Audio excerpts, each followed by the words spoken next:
vraćajući se kај дисбалансот, значи во Македонија, како што знаеме, има разни дисбаланси, едниот од нив е и етничкиот, кој нам ни се провлекува од почетокот на нашата суверена држава, тоа е од 1991 година. Некои работи се разрешија со рамковниот договор во 2001 година, но она што се случи, и сакам пак да го повторам, е едно заобиколување на Охридскиот рамковен договор цело време, додека ДУИ беше нејзин главен артикулатор,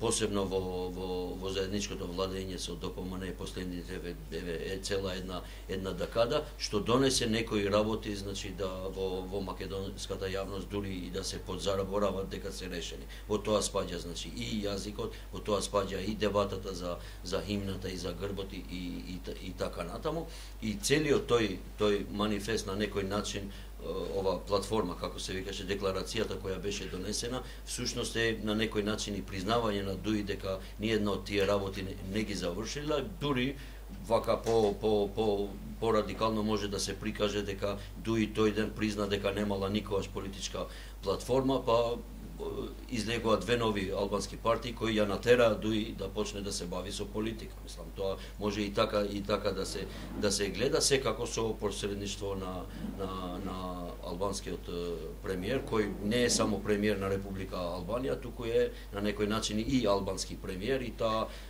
дистинкција е многу важна, посебно кај албанците, значи во Албанија и во Македонија. Другото што сакав да го напоменам, а исто се однесува за учеството или фасилитирањето на ваков еден постизборен муабет од страна на господинот Еди Рама, е и фактот дека, значи, помеѓу албанците во предизборието, исто како и помеѓу македонците, паднаа многу тешки зборови. Знаете, имаше обвинувања дека некои се покаури од каурините, дека некои се протурци, дека некои се проруси и така натаму. И сета тој анимозитет немаше никаков начин веќе интерно да се среди. Значи, до толку траеше продлабочување, и на овој начин фасилитирањето донесува малку до тоа нешто што верувам че следи допорва во македонскиот блок, кога тогаш, значи мора тие некаков таков качување на сојузништво или заедништво помеѓу една заедница некогаш да се среди. И третото што морам пак да го нагласам, мислам дека има потреба во јавноста за да се знае од каде доаѓа провокативноста на таа платформа, која по мене се чини нефер во таков сразмер колку е земена посебно во македонскиот дел на јавноста, заради еден прост факт. Знаете, ние сега тука имаме парламент во кој седи воен злосторник полноправно осуден за злосторство, убиство на албанци. И тоа е најголема можна етничка провокација која се случила сега во поскоро време тука, и која на некој начин се институционализира со неговото присуство во собранието, и никаква декларација дури и не за голема Албанија, и за најголема Албанија да беше, немаше да го стигне нивото на провокативноста на ова провокација.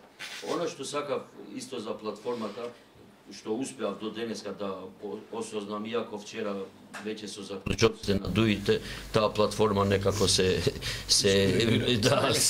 дерогира и станува пишманаџија платформа, но сепак сакам да споделам со вас две мои сознанија кои се обидов да ги најдам, кои се кукавичките јајца вметнати од некои, јас ценам да ги наречам вака пак поетично за побрзо идентификација, ВМРО албанска, кои беа ставени во таа декларација, а тоа е првото кукавичко јајце, е барањето за резолуција за геноцид.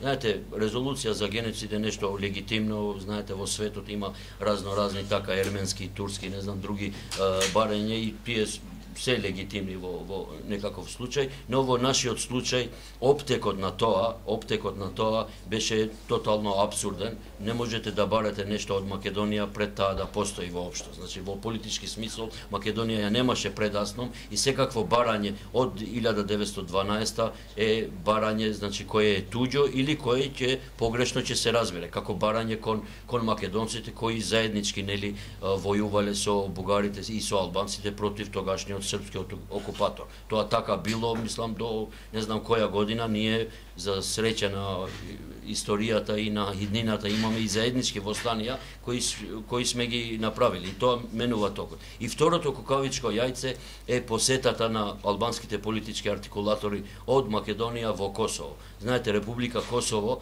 е граѓанска држава. Мислам, таа е како таква конституирања и нема врска не со албанство, ни со српство, ни со горанство, ни на сите тие заедници кои и Косово е така нова држава која е конституирана според своите граѓани. Целата одбрана што некои овдешни албанци и македонци ја направиле кон Косово во смисла на очување на нејзиниот углед, државотворност, добрососедски однос е правена врз база на тоа дека Косово е граѓанска држава. И една таква граѓанска држава решава преседателот на една таква граѓанска држава да ги прими некои артикулатори од соседна држава. Тоа одгледано од аспект, значи од трезвен аспект на албанец од Македонија, тоа е исто како тие тројца тој ден да отишле во Унгарија или во Уганда или во Гамбија, каде што преседателот, иако изгубил на избори, неќе да излезе од канцеларија. Значи, до толку нема никаква врска. Мислам дека овие беа тие двете кукавички јајца кои требаше ние да ги артикулираме повише, да ги осознаеме, за да си знаеме од каде доаѓа провокативноста на истата тоа.